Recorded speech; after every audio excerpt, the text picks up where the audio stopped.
तर study with me for IBBI एक्झामच्या दुसऱ्या व्हिडिओमध्ये मी तुमचं स्वागत करते आहे. तर चला आपण स्टडी करूया. तर मागच्या व्हिडिओमध्ये आपण उद्योजकाची कार्य कोणकोणती आहेत ती पाहिलेली होती. त्यात होतं डिसिजन मेकिंग, त्याच्यानंतर होतं मॅनेजमेंट, त्याच्यानंतर होतं रिस्क टेकिंग, त्याच्यानंतर होतं डिव्हिजन ऑफ इन्कम आणि त्याच्यानंतर होतं ते इनोव्हेशन. आता आपण आजच्या व्हिडिओमध्ये प्रॉफिटच्या थेरी पाहणार आहोत, ज्या की एक्झामच्या दृष्टिकोनातून महत्त्वाच्या आहेत. तर त्या दोन थेरी आपण या व्हिडिओमध्ये पाहणार आहोत. पुढच्या थेरी आपण जे अपकमिंग व्हिडिओज असतील त्याच्यामध्ये पाहणार आहोत. तर प्रॉफिट, सुरुवातीला प्रॉफिट म्हणजे काय हे आपल्या सर्वांना माहिती आहे. प्रॉफिट हा शब्द आपण वारंवार यूज करतच असतो. पण हा जो प्रॉफिट शब्द आहे तो आपल्या आता IBBIच्या एक्झामनुसार म्हणजे मायक्रो इकॉनॉमिक्समध्ये कसा वापरला गेला आहे त्याचा आपण स्टडी करूयात. चला तर मग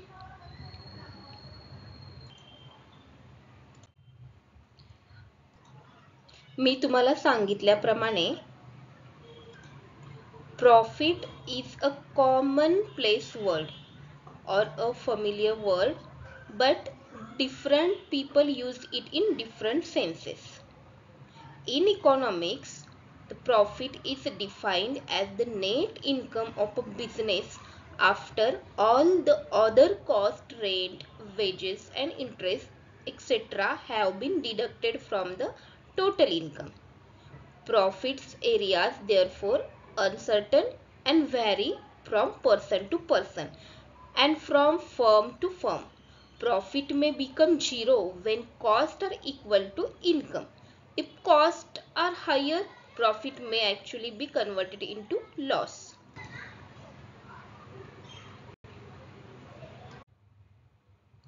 आता त्यासाठी वेगवेगळ्या थेरी आहेत. तर house risk bearing theory of profit आता आपण पाहणार आहोत. तर एक सांगते मी तुम्हाला. तर या विचारवंताच्या मते काय आहे की त्या विचारवंताचं नाव आहे FB हाऊस. तर यांच्या मते काय आहे, प्रॉफिट हे असं एक रिवॉर्ड आहे जे एंटरप्रेन्युअरला मिळतं ज्यावेळी तो रिस्क घेतो. त्यांच्या मते काय असतं, FB हॉल्स यांचा असा विचार होता की जर आपण एखादी मोठी रिस्क घेतली तर त्याचं प्रॉफिट देखील मोठं असणार आहे, असं त्यांचं मत होतं. त्याच्यावर काय क्रिटिसिझम झाले ते पण आपण पाहणार आहोत. तर रिस्क कोणकोणत्या प्रकारच्या असतील किंवा काय याची इन्फॉर्मेशन आपण घेऊया आता. चला तर risk bearing theory of profit is associated with the name of FB House. According to him, profit is the reward of risk taking in a business. During the conduct of any business activity, all other factors of production, land, labor, capital have their guaranteed income from the entrepreneur. They are least concerned whether the entrepreneur makes profit or undergoes loss. तर मी सांगितल्याप्रमाणे profit हे काय आहे, तर reward आहे जे की entrepreneur business मध्ये रिस्क घेतो त्याचे. तर आता एखादा बिझनेस चालवायचा असेल त्यावेळी त्या एंटरप्रेन्युअरला एकतर पेमेंट द्यावं लागतं, रेंट असेल तर रेंट द्यावं लागतं, लेबर चार्जेस द्यावे लागतात किंवा कॅपिटल जे आहे ते सगळं त्याला गॅरंटीड द्यावंच लागतं. हे म्हणजेच याचा अर्थ की एंटरप्रेन्युअरला ते द्यावं लागतं आणि एम्प्लॉईजला किंवा जे लेबर्स असतात त्यांना ते गॅरंटीड मिळणार असतं, ते त्यांचं इन्कम गॅरंटीड असतं. ते विचार करतात का की एंटरप्रेन्युअरला प्रॉफिट होतोय की लॉस होतोय, तर याच्याशी त्यांचा काही संबंध नसतो किंवा ते विचार करत नसतात. तर मग ह्या ज्या गोष्टी असतात त्याच रिस्क मध्ये येतात. म्हणजे आता बघा, in a business activity as we know there are every chance at any moment in the variation of demand for the community production. आता बघा, जे उत्पन्न आपण घेतोय तर त्या उत्पन्नाची डिमांड मार्केटमधून अचानक व्हॅरी झाली, कमी झाली. तर ती कशामुळे होऊ शकते कमी, तर एकतर ते ओल्ड फॅशन झालं असेल, त्याचा ट्रेंड गेला असेल, नवीन काहीतरी सबस्टिट्यूट म्हणजे त्याला पर्याय उपलब्ध आहेत त्या उत्पादनाला, जे की त्यांना स्वस्त मध्ये मिळतो आहे. तर काय होतं, अचानक त्याची मागणी कमी होते. अशा वेळी काय होतं, जो बिझनेसमॅनने किंवा एंटरप्रेन्योरने त्याचं कॅपिटल अथवा जी कॉस्ट आहे ती कॉस्ट ही त्याची निघत नाही, त्याने ती रिस्क घेतलेली असते, तर त्याची कॉस्ट देखील निघत नाही. अशा वेळी त्याचा लॉस होतो, हो की नाही. तर मग ते म्हणतायत की demand may change due to changes in fashion taste condition trade prices of substitute distribution of wealth or the project undertaken may prove to be complete failure. Okay, तर next slide मध्ये बघूया.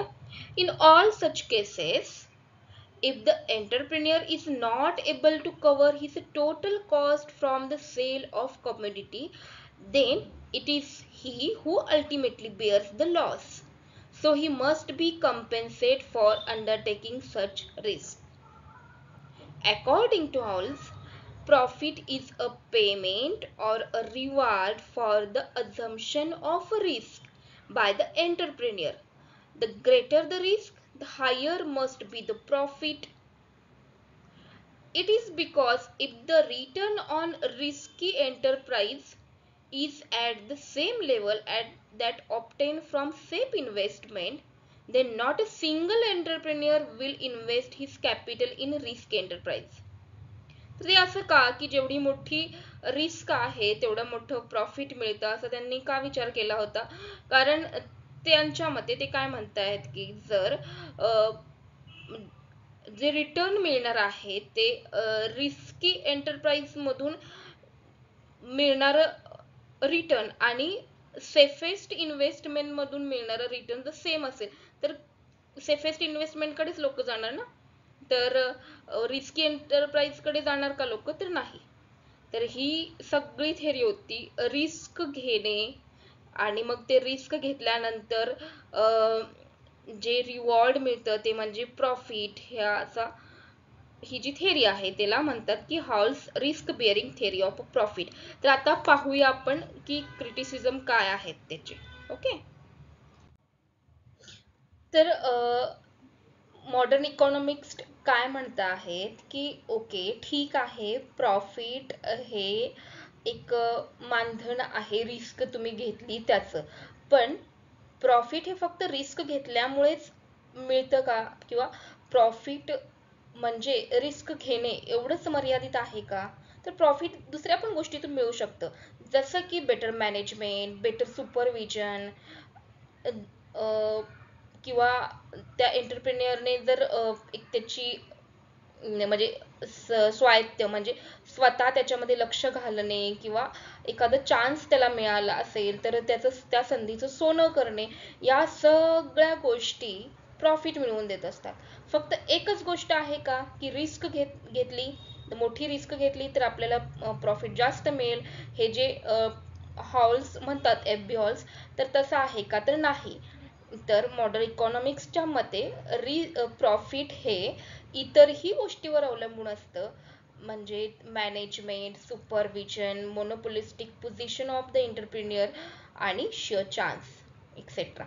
तर another criticism leveled by Carvier is that profit arises not because risks are born but because the superior entrepreneur, म्हणजे जो उद्योजक आहे तो superior असेल तर तो काय करतो, are able to reduce the risk. ज्या रिस्क असतात ते कमीही करू शकतो, असं नाही की जास्त रिस्क घेतली तर जास्त प्रॉफिट असेल. याच्याशी विरोध करण्यासाठी ते काय म्हणतायत की जर एंटरप्रेन्युअर जो असेल तो सुपेरियर असेल तर तो रिस्क देखील रिड्यूस करू शकतो आणि उत्पन्न म्हणजे प्रॉफिट जे आहे ते चांगले मिळवू शकतो. Okay, it is also pointed out that profits are never in a proportion to the risk undertaken. It can happen that in a more risky enterprise the profit may be low and high in less risky enterprise. हा म्हणजे जसं FB halls सांगत होते की जेवढी आपण जास्ती risk घेत असतो तेवढं आपल्याला प्रॉफिट मिळत असतं, तर ते प्रपोर्शन चुकीचं आहे असं क्रिटिसिझम इथं केलेलं आहे. तर ते का केलं आहे, तर ते म्हणतात की मोर रिस्की एंटरप्राइज मध्ये प्रॉफिट लो देखील असू शकतं. तर there are certain business where risk can be more or less accurately foreseen by statistical evidence. For example, in insurance, the entrepreneur who I ran this business earn profit. This theory fails to explain as to how the profit are earned in such business where the risk can be insured.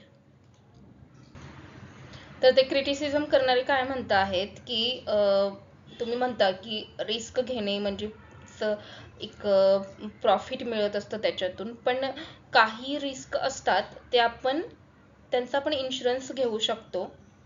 ते आपल्याला माहित असतात की याच्यामध्ये risk आहे, तर आपण ते इन्शुरन्स घेत असतो त्याचा. तर त्याच्यामुळे ही थेरी इथे फेल होते असं क्रिटिसिझम करणाऱ्यांचं म्हणणं. Next slide. आता पुढची थेरी आहे uncertainty theory of a profit.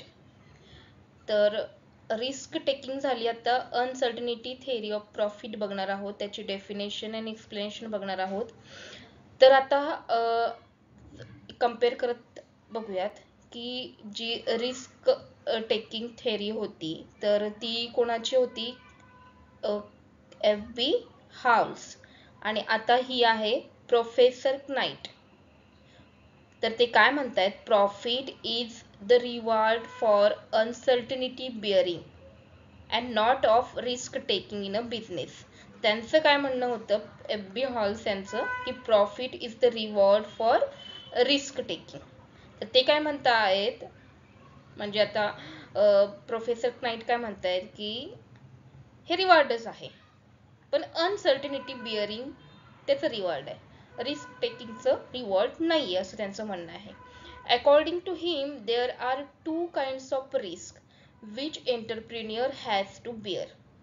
Some risks are of such nature that they can be anticipated to a fair degree of accuracy.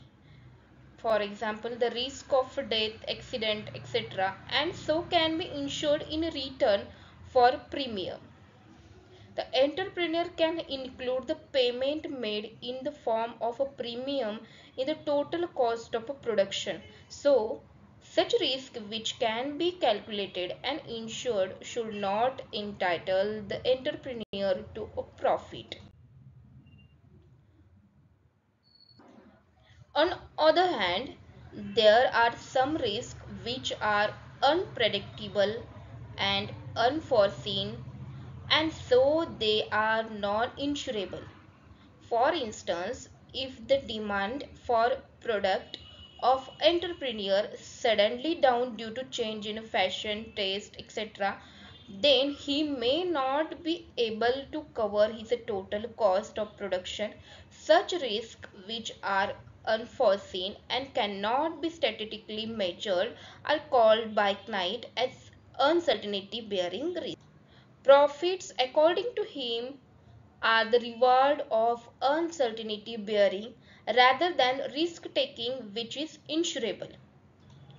तर आता ह्या प्रोफेसर टाईट यांचं मत काय आहे की प्रॉफिट हे रिवॉर्ड आहेच, त्यांचंही मत आहे प्रॉफिट हे रिवॉर्ड आहे, पण रिस्क घेण्याचं रिवॉर्ड नाही आहे, तर अनसर्टेनिटी बिअरिंगचं रिवॉर्ड आहे.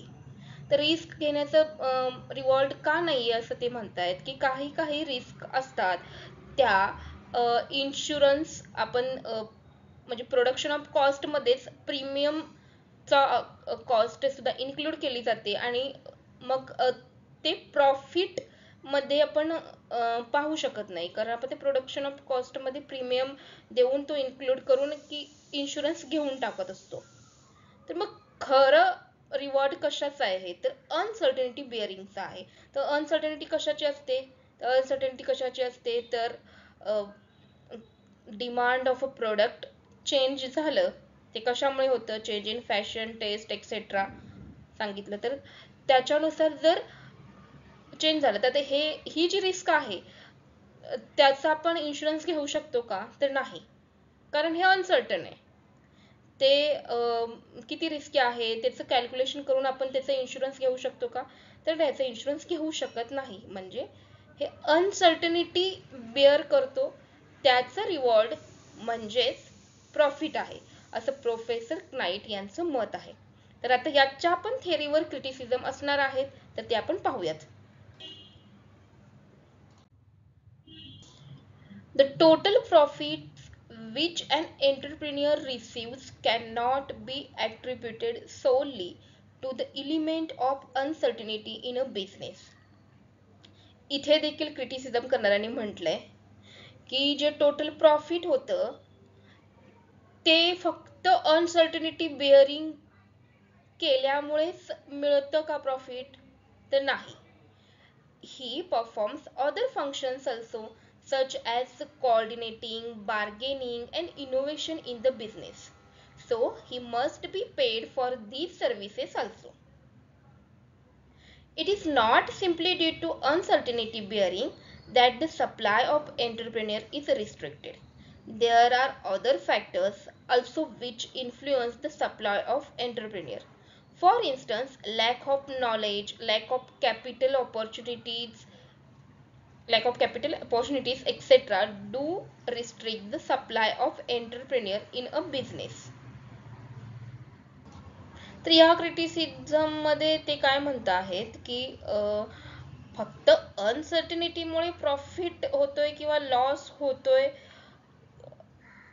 तर ह्या गोष्टी नाहीयेत. तर ते काय म्हणत आहेत की जर lack of knowledge, lack of capital किंवा अपॉर्च्युनिटीज असतील, त्याचं संधीचं सोनं केलं नाही किंवा अपॉर्च्युनिटी नाहीच आहेत, या सगळ्या गोष्टी सुद्धा मॅटर करतात. फक्त अनसर्टनिटी बेअर केली म्हणून जे रिवॉर्ड ॲज अ प्रॉफिट आपण कन्सिडर करतोय तर ते नाही, त्याच्यासोबत या देखील गोष्टी लक्षात घेतल्या पाहिजेत असं क्रिटिसिझम करणाऱ्यांचं म्हणणं आहे.